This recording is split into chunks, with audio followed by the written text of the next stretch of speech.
What's going on, everybody? The Fish Hook Trader here, James Nash. None of this advice or I'm sorry, not advice, but none of what I say is to be interpreted as trading advice. It's early in the morning over here on the East Coast. Just got off work, about to hit the sack. I just want to throw a couple things around. I've been kind of quiet lately.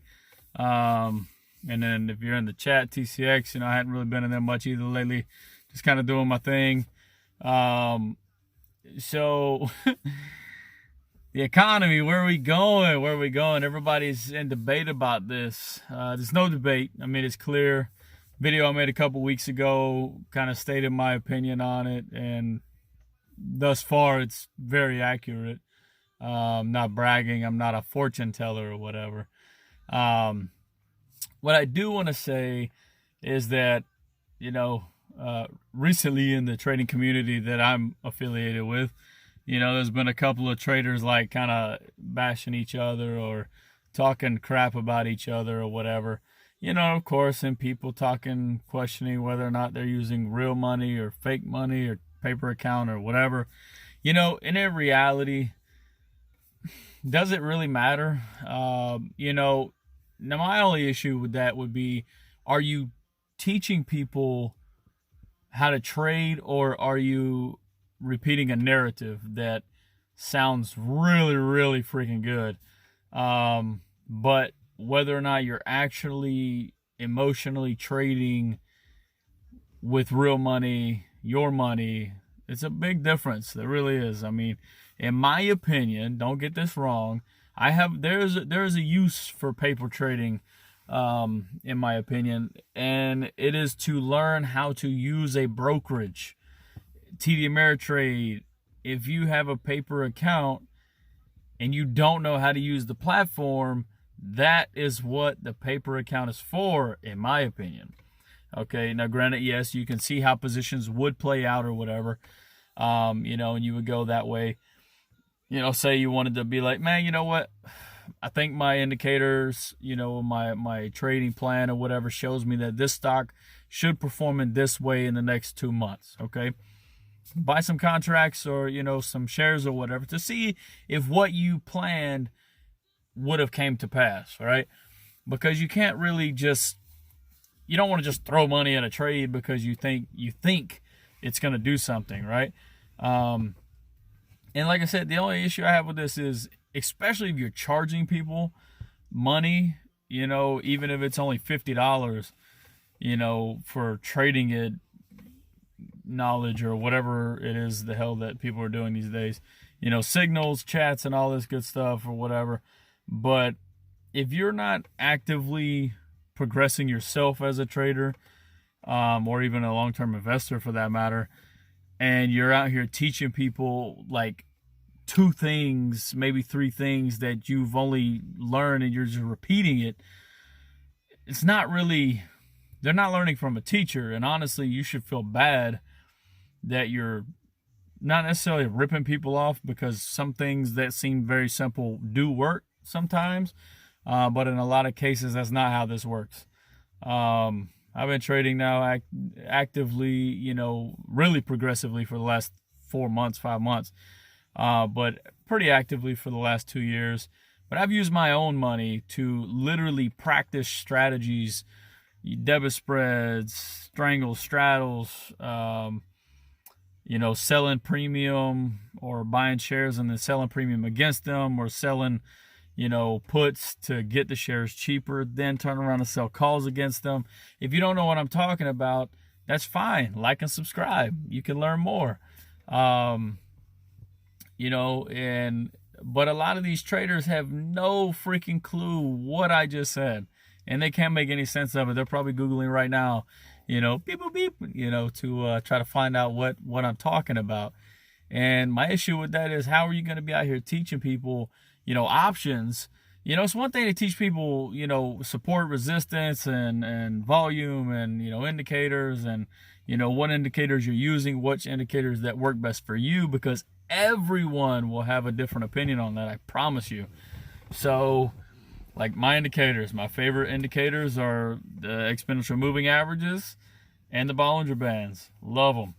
I also like to draw my own trend lines, which then dictate along with my trend lines and EMAs and or EMA and Bollinger Band, depending on what platform I'm using at the time. Webull Mobile is excellent for charting to me. I don't like TD Ameritrade Thinkorswim, just never have since I had one good issue with them, and it just turned me off to them altogether. The charting platform is pretty dope, I'm not gonna lie. Fidelity Active Trader Pro is what I use on my computer. Phone wise, like I said, Webull Mobile is all I really need. I sell premium quite often at the moment because the market is just dying.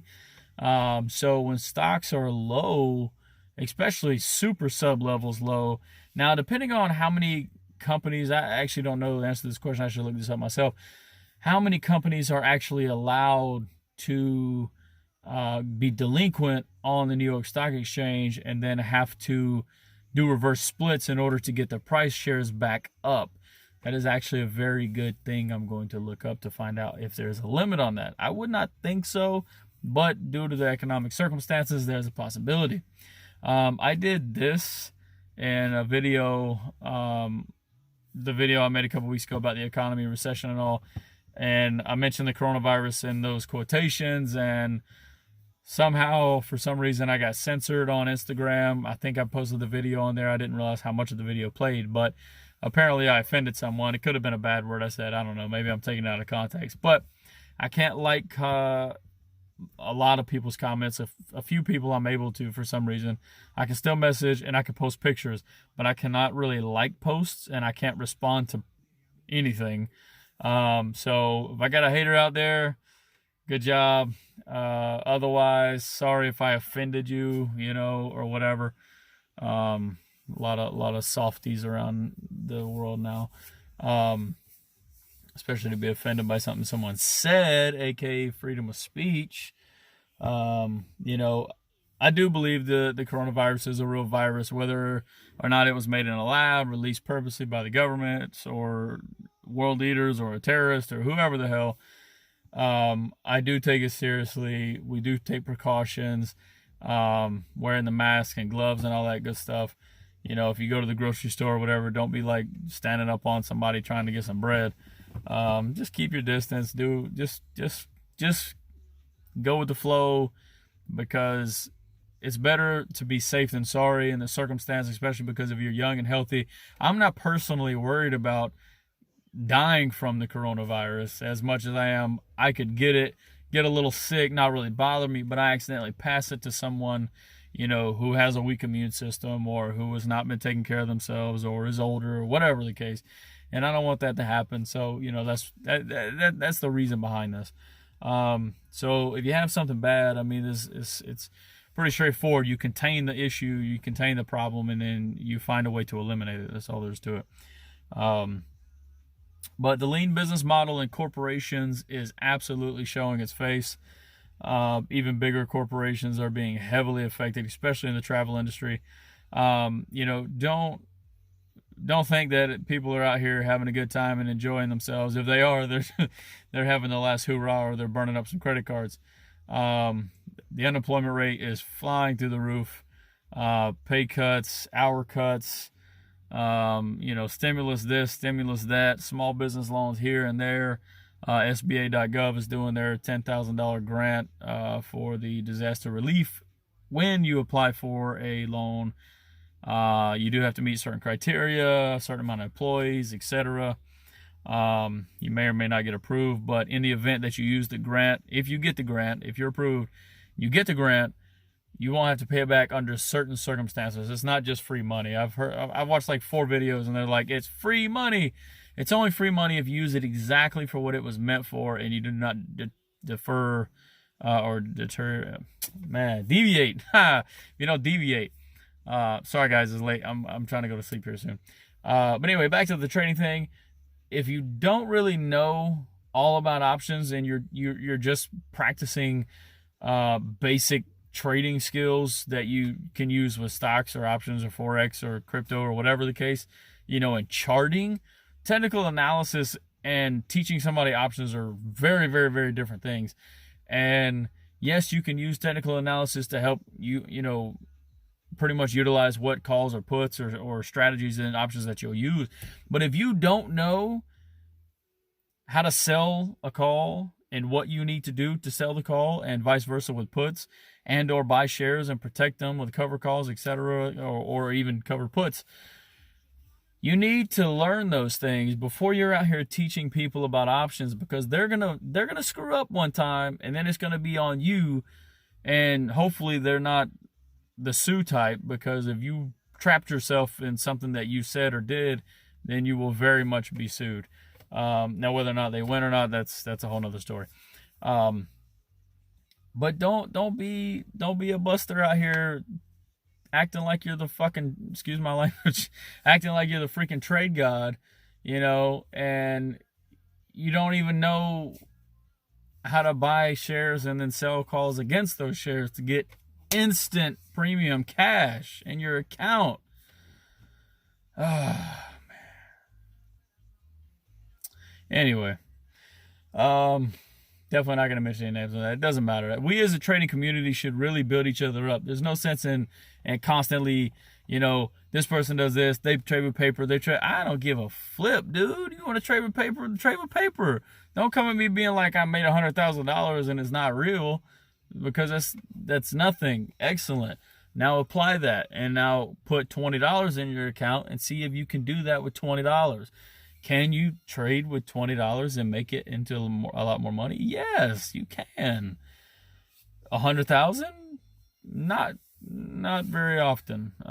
That's going to take a while. Until you get to the thousands, chances are you're not going to get anywhere near 100 grand unless you get really lucky on one big ass trade where you probably dumped your entire account, went full lotto on your contracts, and you just so happen to squeeze a really big move. Something like Tesla going from 320 to 968 in 2 months. So there was 2 different days where there was $100 gap. $100 gap up overnight for Tesla, and then the very next day, opening hours, it did the same thing. So you literally gained $200 in a day overnight. Anybody in calls on Tesla on that could have made 10 to 20, 30, 40, 50 grand off of a less than $2,000 position. So, don't act like you're a trading god when you made one miracle trade, because that does not happen all the time. There is always another train coming, but don't use those trades to simply promote yourself, right? It's excellent. It's excellent. Don't get me wrong. It's excellent that you made that much money. It's fabulous, but you need to take that money and you need to learn how to do other things with that money in the option world, whether you're buying long shares and then protecting them with options, or, anything of that nature, or even buying longer positions. Shout out to Umar Ashraf over here. Just throwing this out there that, I heard that he was catching some flack for being in SPY puts, and losing money on them. Well, dude, the Fed's going to pump the market. He said, as a matter of fact, I listened to his video earlier on the way home. As he said, the Fed's going to pump. The market can't just do this. Okay, that's not how it works. It has to go and then gradually do this, like a little dolphin going down, right? It can't just drop straight down. If it did, there would be so much chaos that it would be very hard to contain what was going on. Banks would probably close down. All kind of stuff would happen. You have to understand that in the event that we have currently going, the coronavirus triggered the entire thing. It was coming regardless of the coronavirus or not, but the coronavirus stepped it up like really fast. So I'm going to throw my opinion on 2 different things. One, you got a lot of stocks in the food industry that are beaten down right now, like 20, 40, 50, 60, 70% down on the shares. And you also have oil companies that are down like 70 to 90% on the shares. I'm not going to say any ticker names because I don't want you going out buying 1,000 shares and then you lose money or something, and then blame me because it didn't go back up when oil finally goes back up. We don't know what the future is. There could be a big change shifting over from, certain ways we use oil to electric or whatever the case. I don't know.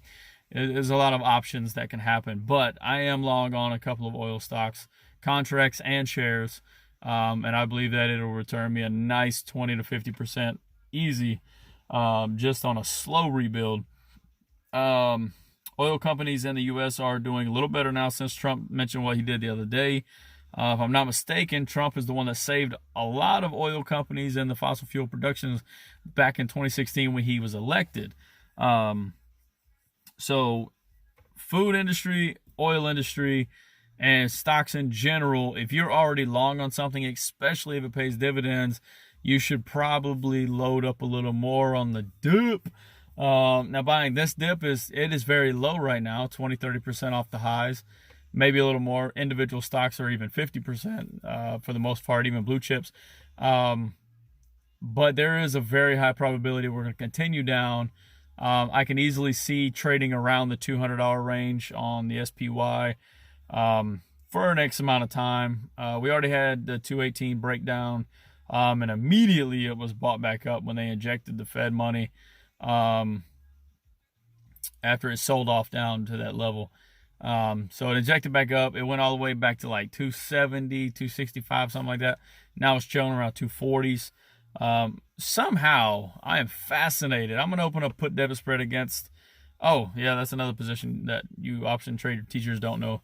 But you need to learn. Teach yourself that. Listen to my videos. Like, subscribe.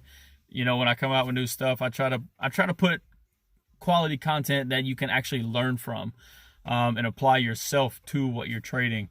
I try to do the best I can with my whiteboard over here, but sometimes it's hard to really explain stuff in the format that I'm doing it right now. In the future, when I make better videos, it'll be different. But oh, sorry, let me rewind. Back to Umar's SPY put position for all the haters out there. First thing about options, okay, you can lose 90% on an option if the expiration is, say, 3 months, 6 months, 2 years. Most of them don't go further than 2 years, but if you have an option that is down even 90%, it can absolutely recover the entire 90% you're down, okay? And then go from there and actually gain. And or there's a process called averaging down. There's several other names for this, to where you basically buy what you already bought initially at a higher cost and you buy it lower, so now you've lowered your total cost as a whole, averaging down the total price. Therefore, when it goes up, now not only are you compounding additional profit with a larger position, you're also increasing your profit range as a whole because you technically bought lower. So probably missed some topic here. I'm getting kind of fuzzy. I need to go sleep. Let's see what else. Yeah, so prepare for much higher probability of the market continuing down. Don't think that there is, as he mentioned in his video, don't think that there's going to be a V recovery like there was last year in 2018-19, December to January. It would have already happened, first of all, if it was going to happen that way. Now, I do not doubt that there would be a hard jump up. But if we create the M in the stock chart world is murder, therefore chances are it will continue down. The levels I reached, as I mentioned in my videos before, the Dow should be around 15 to 16,000, and SPY should be between 140 and 180. Those are, yeah, sure, it's a big range, but it's still much lower. It's another $100, roughly $60 to $100 from where we are right now. If you trade options and your first idea is to do like a penny stock, basically you buy something that's mega cheap, you're buying an option on it that has no practicality of happening, or you're buying Ford and you buy like a $12 call for next Friday. Well, for me, I know Ford stock, for the most part, so I can say that that's a really stupid thing to do, because Ford's not going back to $12 probably ever at this point, unless they reverse split or invent something new. Anyway, you people that are hating on options, you need to understand options. It's not like buying a stock. When you buy a stock at $100 and it goes to 50, yes, you just lost 50% of your money. But that doesn't mean that it won't eventually go back up, but that also doesn't mean it won't continue down. An option, on the other hand, has a defined expiration date, okay? There is no infinite option time, but long expiration dates. If you know me, you listen to me, if I've taught you anything, it is a long expiration date. It is 3 months or longer. Do you know why? Because, for example, the group of debit spreads I have right now, I got 24 of them, so it's 48 total contracts. I have all the way to June 19th of this year. I'm not worried about those contracts, and they're currently way in the money right now. And it's fine. It could turn around and go back the opposite direction next week. And if I didn't sell, obviously, when I was up in a nice profit, then obviously that was my fault. It was stupid. But the thing is, buying long expirations protects your money. All right? In my opinion, the best contracts to buy are at the money. That means, here's your strike price. All right. So, what's the calls? All right, here's your strike.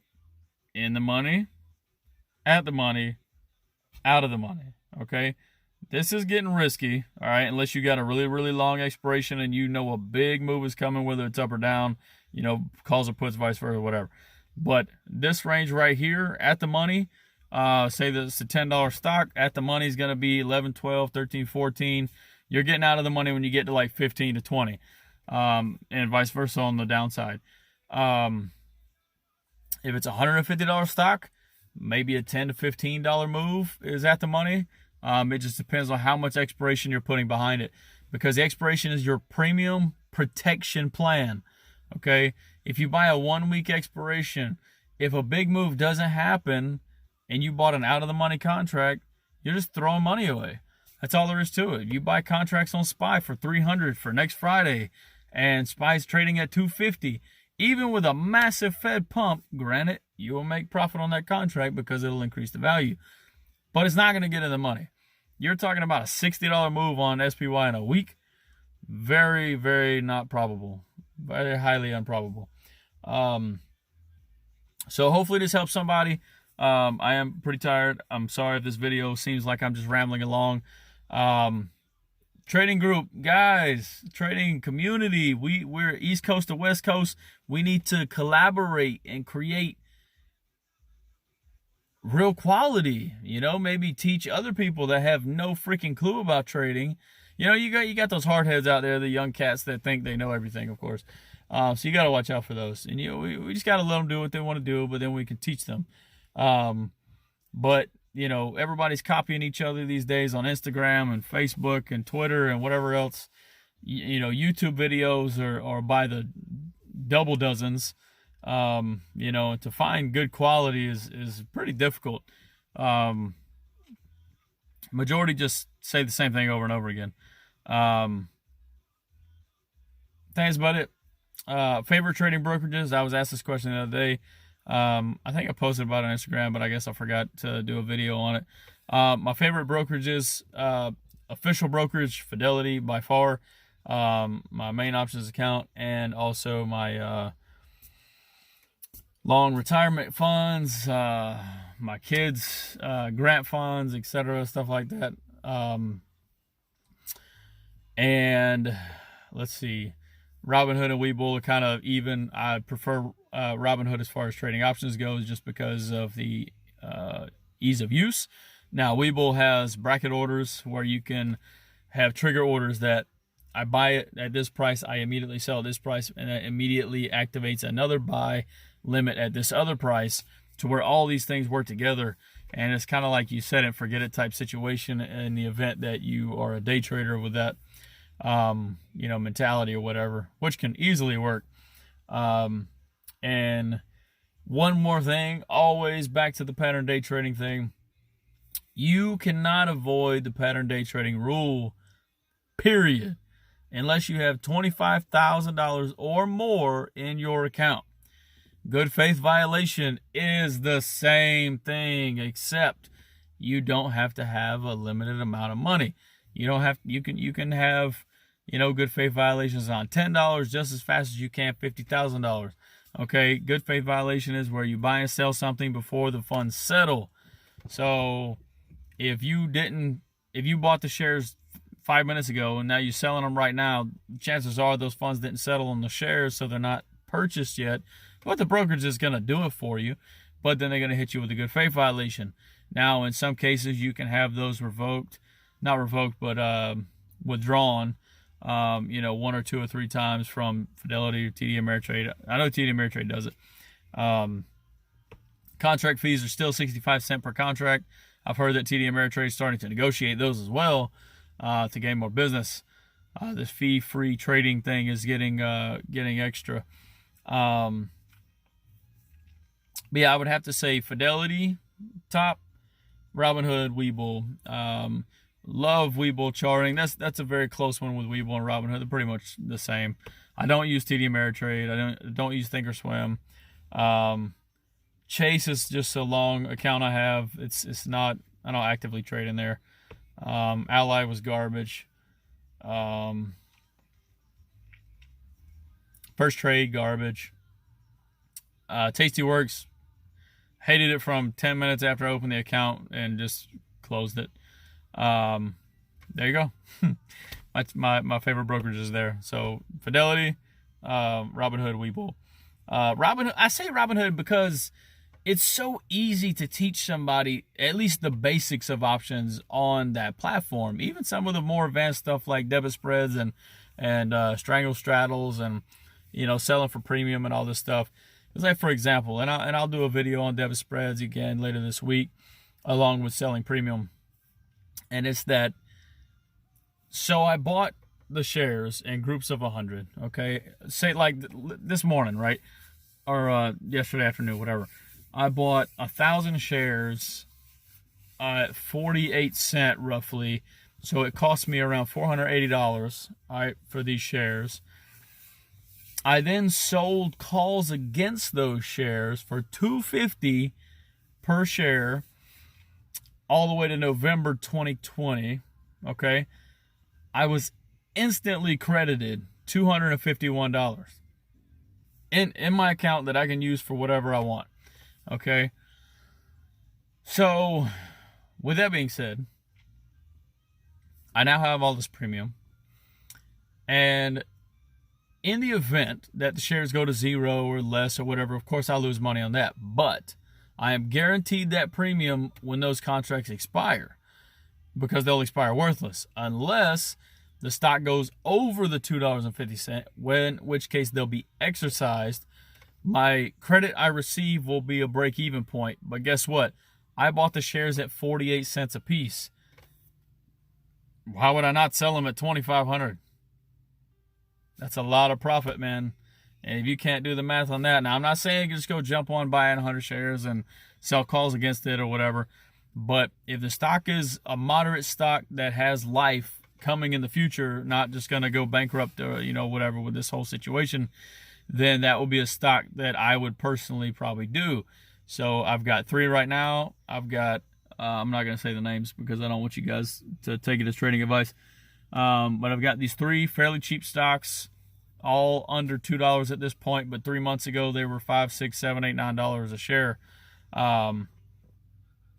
So I'm using this as an opportunity to basically get a gradual return on the credits and then a huge jump once everything starts to recover. And that is where I'll make that money on that part of the account. My Robinhood is my play account. I'm not day trading or anything like that in there. I don't day trade in the first place because I work full time on third shift. I just trade slow. Take it slow and swing it, baby. All right, this is going to be it. Hope this helps somebody understand some point of what I just described or talked about. Trading community, let's come together. Let's be a group. All right, I'm sure we all have resources that we can share and help each other with. YouTube channels. I know we all want to be productive. We all want to make our own business. We all want our own success levels and things like that. But sometimes, I disagree that you can only do it yourself sometimes. In some situations, you got to do a lot yourself, but then eventually you get to network with people. But you can do a lot on your own. but eventually it still takes networking, whether it's with like-minded people, people who have already reached the level of success you want to be at, or whether it's even networking with freaking lawyers and tax people and other finance people. You know, those things are all important in the life of business. So you have to understand that when you start to teach people a trade, you're actively becoming a business. You just might not realize it yet. I would highly recommend you trademark yourself, and also open an LLC to where you can potentially get tax breaks on your trading. But anyway, everybody be safe out there. Get some rest. Have a good sunshiny day. It's nice and beautiful on the East Coast over here. Thank you for watching. Hopefully this helps out somebody. Stick together. Watch out for the bear market. Conserve your funds. Have a good one.